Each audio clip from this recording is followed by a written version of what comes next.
आज ही के दिन पृथ्वी पर अवतरित हुई थी मां गंगा। श्रेष्ठ नदी स्वर्ग से अवतरित हुई थी। वह 10 पापों को नष्ट करती हैं। इसी कारण इस तिथि को कहते हैं Ganga Dussehra. Hello and welcome to our YouTube blog. मैं हूं सृजन। मैं हूं दीपिंती और हमारे दीप्ति ब्लॉग में आपका स्वागत है।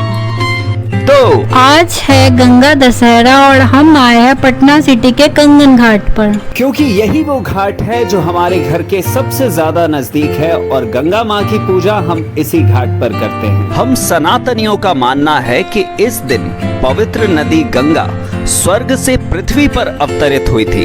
गंगा दशहरा हिंदू कैलेंडर माह ज्येष्ठ के शुक्ल पक्ष की 10वें दिन को होता है। त्योहार का उत्सव 10 दिनों तक चलता है, जिसमें इस पर्व के दिन से पहले के 9 दिन भी शामिल हैं। अगर आपको गंगा अवतरण की कथा नहीं मालूम है तो चलिए हम आज आपको गंगा अवतरण की कथा सुनाते हैं। जानते हैं गंगा अवतरण की कहानी। युधिष्ठिर ने लोमश ऋषि से पूछा, हे मुनिवर, राजा भगीरथ गंगा को किस प्रकार धरती पर लेकर आए? कृपया इस प्रसंग को भी सुनाएं। लोमश ऋषि ने कहा, धर्मराज इक्ष्वाकु वंश में सगर नामक एक बहुत ही प्रताप राजा हुए। उनकी वैदर्भी और शैव्या नाम की 2 रानियां थीं। राजा सगर ने कैलाश पर्वत पर दोनों रानियों के साथ जाकर शंकर भगवान की घोर आराधना की। उनकी तपस्या से प्रसन्न होकर भगवान शंकर ने उन्हें कहा कि हे राजन, तुमने पुत्र प्राप्ति की कामना से मेरी आराधना की है, अतएव मैं वरदान देता हूँ कि तुम्हारी एक रानी को 60,000 पुत्र होंगे, किंतु दूसरी रानी से तुम्हारा वंश चलाने वाला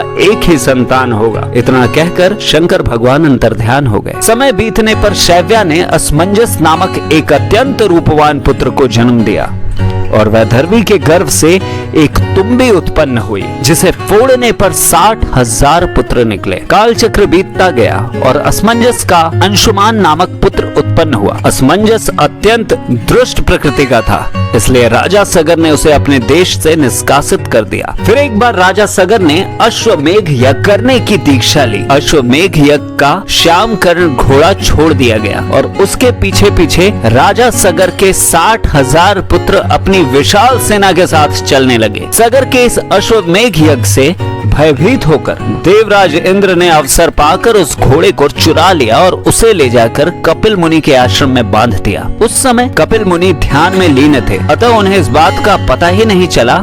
इधर सगर के 60,000 पुत्रों ने घोड़े को पृथ्वी पर हर एक स्थान पर ढूंढा, किंतु उसका पता न लगा सका। वे घोड़े को खोजते हुए पृथ्वी को खोदकर पाताल लोक तक पहुंच गए, जहां अपने आश्रम में कपिल मुनि तपस्या कर रहे थे और वहीं पर वो घोड़ा बंधा हुआ था। सगर के पुत्रों ने समझकर कि घोड़े को कपिल मुनि ही चुरा कर लाए हैं, कपिल मुनि को कटु वचन सुनाना आरंभ कर दिया। अपने निरादर से कुपित होकर कपिल मुनि ने सगर के 60,000 पुत्रों को अपने क्रोधाग्नि से भस्म कर दिया। जब सगर को नारद मुनि द्वारा अपने 60,000 पुत्रों के भस्म हो जाने का समाचार मिला तो वे अपने पौत्र अंशुमान को बुलाकर बोले कि बेटा, तुम्हारे 60,000 दादाओं को मेरे कारण कपिल मुनि की क्रोधाग्नि में भस्म हो जाना पड़ा। अब तुम कपिल मुनि के आश्रम में जाकर उनसे क्षमा प्रार्थना करके उस घोड़े को ले आओ। अंशुमान अपने दादाओं के बनाए हुए रास्ते से चलकर कपिल मुनि के आश्रम में जा पहुंचे। वहां पहुंचकर उन्होंने अपनी प्रार्थना और मृदु व्यवहार से कपिल मुनि को प्रसन्न कर दिया। कपिल मुनि ने प्रसन्न होकर उन्हें वर मांगने के लिए कहा। अंशुमन बोले कि मुनि, कृपा करके हमारा अश्व लौटा दें और हमारे दादाओं के उद्धार का कोई उपाय बताएं। कपिल मुनि ने घोड़े लौटाते हुए कहा कि हे वत्स, जब तुम्हारे दादाओं का उद्धार केवल गंगा के जल से तर्पण करने पर ही हो सकता है। अंशुमन ने यज्ञ का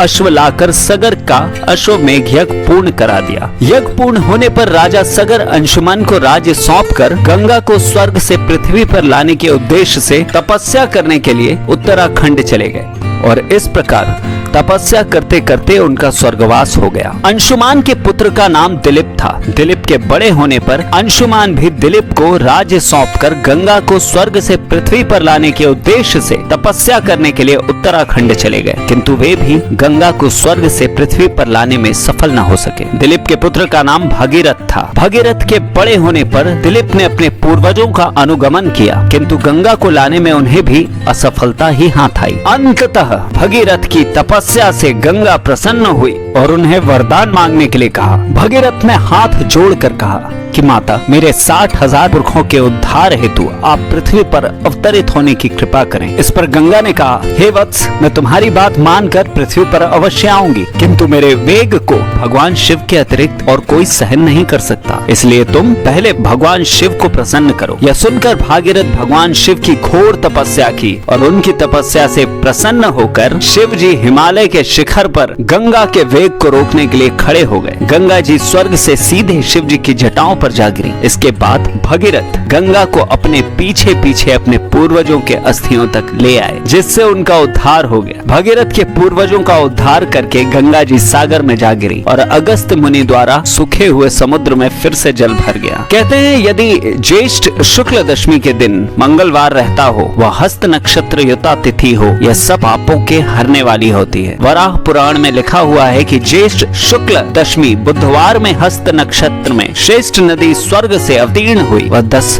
पापों को नष्ट करती है। इस कारण इस तिथि को दशहरा कहते हैं।